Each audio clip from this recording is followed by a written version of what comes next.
Welcome to democracy media.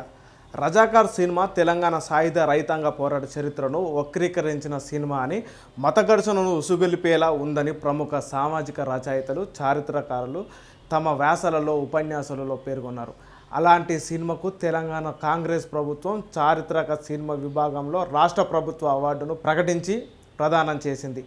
దీనిని బట్టి వక్రీకరించిన చరిత్రను వాస్తవమేమని ప్రభుత్వమే నిర్ధారించినట్లు కాదా?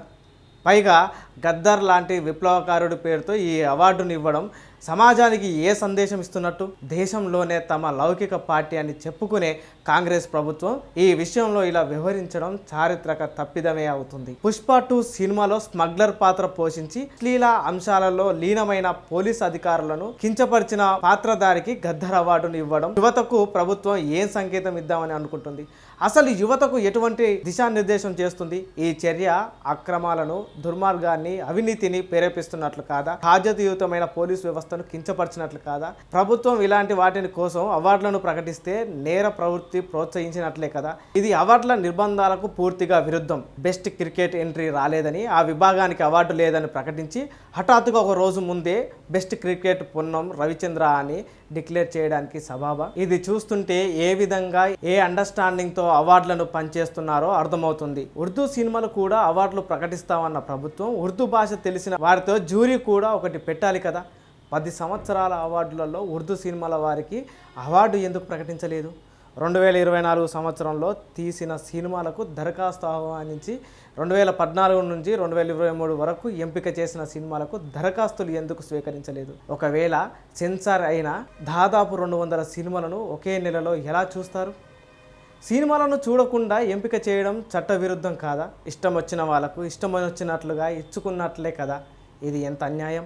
తెలంగాణ ఆవిర్భవించిన తర్వాత 10 సంవత్సరాలు సినిమాలలో పనిచేసిన కళాకారులకు, సాంకేతిక నిపుణులకు అవార్డులు ఇవ్వకుండా ఒట్టి నిర్మాతలకే ఎందుకు ఇచ్చారు? అవార్డుల లక్ష్యం కళాకారులను ప్రోత్సహించడానికే కదా?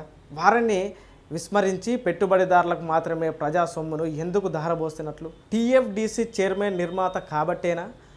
ఇందులో ఏం మతలబు ఉన్నదో తెలియాలి. 12 ఏళ్ళు వివిధ శాఖలలో పనిచేసిన సినీ కళాకారులకు సమాధానం చెప్పాలి.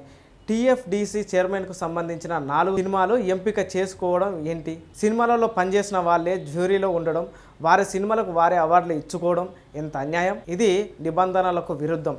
అవార్డులకు అర్హత కలిగిన ఎన్నో సినిమాలు ఉన్నాయి. జ్యూరీ కమిటీలు వాటిని ఎందుకు చూడలేదు? అన్ని గానం సినిమాలు 12 నుంచి 20 రోజులలో చూడడం ఎలా సాధ్యమవుతుంది? అవకతవకలు జరిగినట్లే కదా?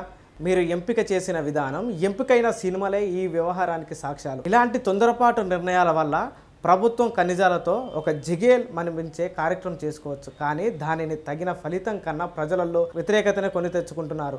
అవసరమా ఇదంతా? తెలంగాణ తెచ్చుకున్నందుకు తెలంగాణ సినిమా పాలసీ తయారు చేసుకొని మంచి కళాత్మక సినిమాలు నిర్మాణానికి ప్రోత్సహించక బహుమానాలు ఇచ్చుకునే పని పెట్టకుంటే బాగుంటుంది. తెలంగాణ కళాకారులకు ప్యారలల్ సినిమాలే లేవు.